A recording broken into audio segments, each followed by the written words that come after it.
रुपौली में चुनाव समाप्त हो चुका है और अब दावे जो है हर एक पार्टी करने लगी है कि इस बार का चुनाव हम जीतने वाले हैं। लेकिन पप्पू यादव ने बिना लाग लपेट के साफ साफ बता दिया है कि आखिरकार रुपौली का ये चुनाव कौन जीत रहा है। अब चुनाव से पहले तो उन्होंने ये कहा था कि वो बीमा भारती के साथ है, लेकिन चुनाव के बाद पप्पू यादव का स्टैंड जो है वो किस तरफ है आप समझ जाइएगा। ये सब कुछ बताने वाला हूं, इस पूरे चुनाव के बारे में बताने वाला हूं। लेकिन उससे पहले मेरा परिचय जान लीजिए। मेरा नाम है रजत और आप देख रहे हैं जनता जंक्शन। आपको पता होगा रुपौली का उपचुनाव इस बार सभी पार्टियों के लिए उनका नाक का चुनाव बना हुआ था, चाहे वो इंडिया गठबंधन हो या फिर एनडीए गठबंधन।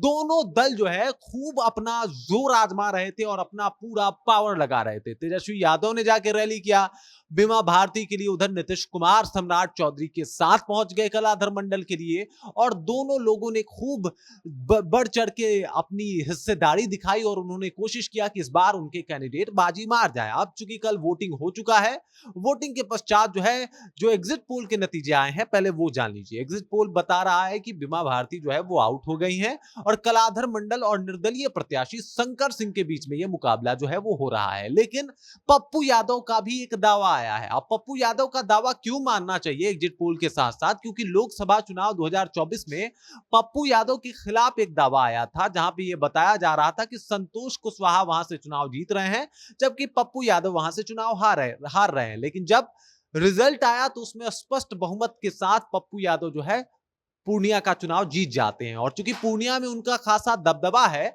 और पूर्णिया लोकसभा के अंतर्गत ही रुपौली का विधानसभा क्षेत्र आता है, तो वहां पे पप्पू यादव का दावा आपको मानना पड़ेगा। पप्पू यादव जो कह रहे हैं उनकी बातों में गंभीरता कितनी है वो आपको समझना पड़ेगा। पप्पू यादव ने कहा है कि इस बार का चुनाव जो है चाहे कुछ भी हो रिजल्ट, लेकिन आप इतना समझ जाइए कि जेडीयू को जो है वो यहां की जनता ने नकार दिया है। जेडीयू मतलब एनडीए गठबंधन को, बीजेपी को नकार दिया है। लेकिन उन्होंने स्पष्ट तौर पे ये भी नहीं कहा कि वहां से बीमा भारती जीत रही है, बस उन्होंने ये कह दिया कि जेडीयू को जो है वो नकारा जा चुका है।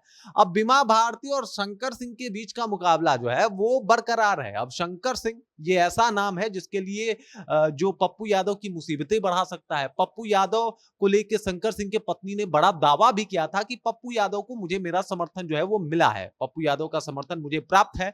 और अब चूंकि पप्पू यादव ने ये क्लियर भी नहीं किया कि बीमा भारती में से और शंकर सिंह में से कौन जीत रहा है, ये बताता है कि पप्पू यादव के दिल में शंकर सिंह के लिए कहीं ना कहीं सॉफ्ट कॉर्नर तो है। हालांकि वो हर बात पे जिक्र कर रहे हैं कि जो बीमा भारती उनकी बेटी की जैसी हैं, वो चाहते भी हैं कि वो चुनाव जीते। और चूंकि कांग्रेस की जहां भी आइडियोलॉजी है, चूंकि इंडिया गठबंधन में आरजेडी भी आता है, वहां पप्पू यादव खड़े हैं। अब पप्पू यादव खड़े हैं, बस वो घूमे नहीं है बीमा भारती के साथ। और यही वजह बताता है कि कहीं ना कहीं पप्पू यादव घूमे नहीं और इस वजह से बीमा भारती वहां पे पिछड़ सकती हैं और शंकर सिंह की तरफ उनका थोड़ा सा सॉफ्ट कॉर्नर भी दिखाई दे रहा है। दावा भी उनके खिलाफ जो है वो किया जा चुका है। तो इस वजह से ये लगता है कि कहीं ना कहीं जो मुकाबला है वो बीमा भारती और शंकर सिंह के बीच में ही है, पप्पू यादव की माने तो, और कलाधर मंडल आउट हैं। जबकि अगर एग्जिट पोल के नतीजे को मान ले तो वो बताता है कि बीमा भारती ही आउट है, शंकर सिंह और कलाधर मंडल के बीच में मुकाबला है। मतलब शंकर सिंह एक नाम है जो कॉमन बताया जा रहा है, चाहे वो पप्पू यादव अपना एग्जिट पोल बता रहे हो